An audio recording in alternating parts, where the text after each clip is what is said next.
साल 1936 इसराइल के बनने के 12 साल पहले की बात है। तब के फिलिस्तीन के गांव अलजुरा में एक बच्चे का जन्म होता है। बच्चे की परवरिश ठीक ठाक हो रही थी। इसके बाद साल आता है 1948। दूसरे विश्व युद्ध में यहूदियों के नरसंहार के बाद यहूदी इसी जमीन पर जमा होते जा रहे थे। उनका प्रदर्शन भी तेज हो चुका था, तो इस जमीन पर एक लकीर खींचकर इसके दो देश बना दिए गए, एक फिलिस्तीन और दूसरा बना इजराइल। इसके बाद जब इजराइल को बंटवारे में जो जमीन मिली थी, उसी में इस बच्चे का गांव अलजुरा भी था। चूंकि जमीन बंटवारे में मिली थी, लिहाजा इजराइल ने उस पूरे गांव पर बुलडोजर चला दी, जिसमें उस बच्चे का घर भी तहस नहस हो गया। बचपन की यादें और माँ बाप द्वारा बनाए गए आशियाने को उनके सामने ही तोड़ा गया। माँ बाप और ये बच्चा मन महसूस कर रह गए और साथ में रह गई दुनिया भर की नफरत एक धर्म के खिलाफ, नफरत एक पूरे देश के खिलाफ। ये नफरत मन में रहती तो सब ठीक था, लेकिन बच्चे ने बचपन में ही इजराइल को खत्म करने की कसम खा ली। नमस्कार, मैं हूं सिद्धार्थ और आप देख रहे हैं जागरण.com और आज हम सुनाएंगे आपको किस्सा हमास के बनने का।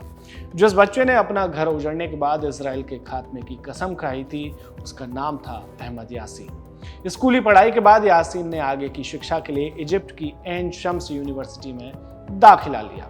यहाँ वो अपने कोर्स के साथ साथ इस्लाम और अरबी की पढ़ाई भी करता रहा। इसके अलावा उसने यूनिवर्सिटी की राजनीति में भी हिस्सा लेना शुरू कर दिया। देखते ही देखते वह अपनी इस्लाम की जानकारी और भाषणों के आधार पर यूनिवर्सिटी में काफी चर्चा में रहने लगा। इन्हीं दिनों उसे आर्थिक समस्या का सामना करना पड़ा और वह यूनिवर्सिटी की फीस नहीं भर सका। नतीजतन उसे समय से पहले ही पढ़ाई छोड़ना पड़ी। इसके बाद यासीन वापस अपने वतन गाजा आ गया और यहाँ आकर उसने अपनी पहचान एक धार्मिक नेता के रूप में बनाई। आए दिन वह अपने कट्टर भाषणों से स्थानीय लोगों का ध्यान खींचता और उन्हें अपने संगठन में शामिल करता, फिर उन्हें इजराइल के खिलाफ तैयार करता। इन्हीं कामों के चलते वह इजरायली सेना की निगाह पर चढ़ चुका था।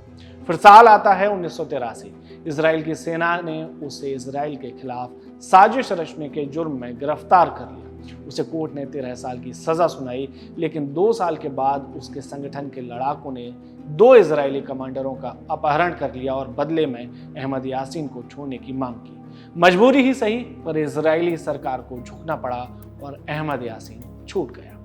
इजराइल की कैद से छूटने के 2 साल बाद ही यासीन ने इजराइल को जड़ से खत्म करने के लिए 1987 में हमास की आधिकारिक नींव रखी। आधिकारिक हम इसलिए कह रहे हैं क्योंकि यह संगठन पहले से था, बस आधिकारिक घोषणा 1987 में की गई। इसके 4 साल बाद ही 1991 में हमास का विस्तार किया गया। इसमें अल-कस्साम के नाम पर एक ब्रिगेड भी बनाई गई, जो आर्मी की तर्ज पर अलग अलग ऑपरेशंस को अंजाम देती। इसमें ड्रोन, एयरबॉर्न, मिसाइल और इंटेलिजेंस जैसी अलग अलग यूनिट्स भी थी। उदाहरण के लिए जिन आतंकियों ने 7 अक्टूबर को इजराइल पर हमला किया, वे एयरबॉर्न यूनिट के थे। खैर, वापस किस्से पर लौटते हैं। 1989 में एक बार फिर अहमद यासीन इजरायली सेना के हत्थे चढ़ गए। इस बार उसे 40 साल की सजा हुई, लेकिन महज 8 साल के बाद ही इजराइल जॉर्डन के समझौते के तहत उसे फिर से छुड़ा लिया गया। साल 2000 आते आते तक यासीन काफी बूढ़ा हो चुका था, लेकिन उसका फैलाया आतंक दिन ब दिन जवान होता जा रहा था।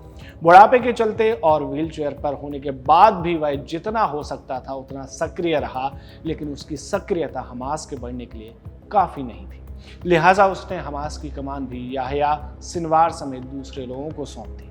बावजूद इसके उसका दखल हमास में जारी रहा और वह अपने दखल के जरिए इजराइल में समय समय पर हमले करवाता रहा। साल 2003 में इजराइल ने उसे मारने की कोशिश की। उसके ठिकाने का पता लगते ही F-16 लड़ाकू विमान से उस पर हमला कराया गया, जिसमें वो बुरी तरह घायल तो हुआ, पर उसकी जान बच गई। इसके 1 साल बाद ही 2004 में इजरायली खुफिया एजेंसी मोसाद को उसकी लोकेशन का पता चला।